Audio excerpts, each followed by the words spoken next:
Bismillahirrahmanirrahim.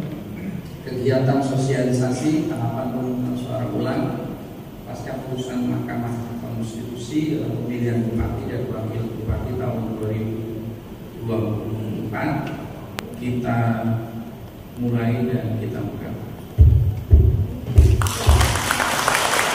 Terima kasih.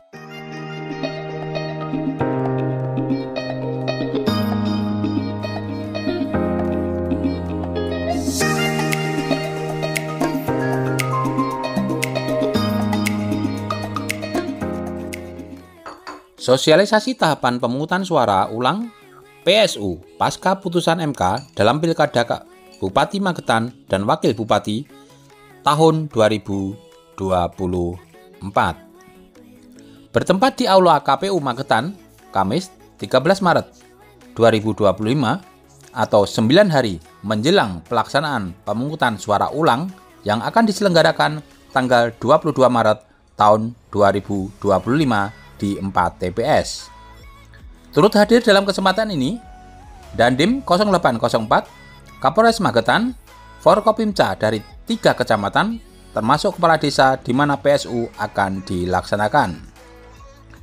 Kegiatan sosialisasi ini dibuka langsung oleh anggota Komisioner KPU Jawa Timur Khairul Umam yang mengatakan keberatan daripada kandidat pilkada adalah biasa karena dalam aturan undang-undang bisa diajukan gugatan.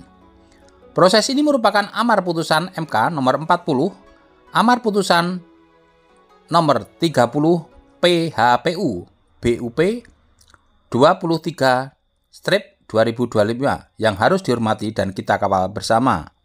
Sesuai perintah KPU RI, KPU Provinsi harus melaksanakan supervisi dan monitoring pelaksanaan PSU di Kabupaten Magetan ini, jelasnya. Berikut ini kegiatan lengkapnya. Jangan lupa yang belum subscribe. Beni Setiawan melaporkan untuk Lentera Indonesia News. Itu memberikan secara eksplisit memberikan ruang batasan selisih suaranya itu jelas. Jadi kalau di Magetan itu batasannya 1%. 1% itu hitungannya kalau dengan DPT dengan perolehan suara sah itu kurang lebih sekitar 40-an sekian. Nah, makanya kalau dalam putusan MK itu selalu ada klausul yang menyebutkan kewenangan mahkamah untuk mengadili, mengingatkan itu pasti ada. Nah, salah satunya itu pasti menyebutkan satu soal batasan waktu, apakah ketika peserta yang tidak puas itu ketika mengajukan itu sesuai batasan waktu, kemudian selisih sesuai undang-undang tahun 2016 itu pasti masuk semua, Pak. Masuk semua. Makanya tinggal Magetan.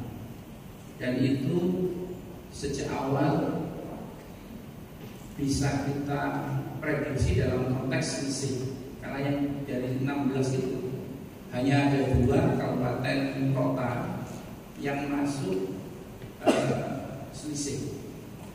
Nanti saya menyebutkan tadi ada di petitum itu ada batasan waktu, ada selisih, termasuk juga legal standing. Nah, nanti yang satu ini gugur di legal standing, Pak. Ada 2 kabupaten kota, satu Magetan, yang satu kota Probolinggo. Karena ini mempengaruhi tadi, Pak, mempengaruhi yang tadi saya sebut petitum tadi, petitum pemohon maupun termohon. Ya.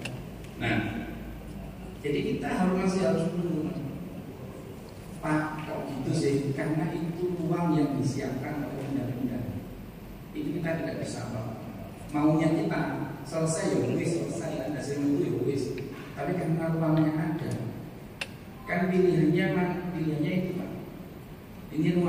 KPU RI menegaskan kepada KPU provinsi dan kita sudah menyampaikan kepada teman-teman di kabupaten kota beserta jajaran dalam hal ini kan KPU Magetan untuk bisa mengawal ini dengan integritas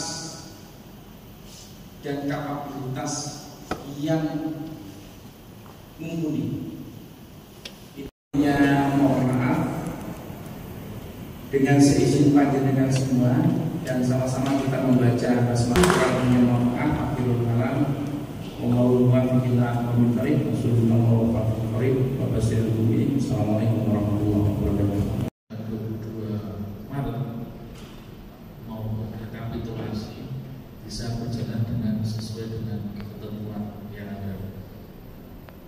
Saya berharap KPU Kabupaten Magetan bisa bekerja sama dengan semua terkait dengan sahabat Bawaslu karena mitra strategis.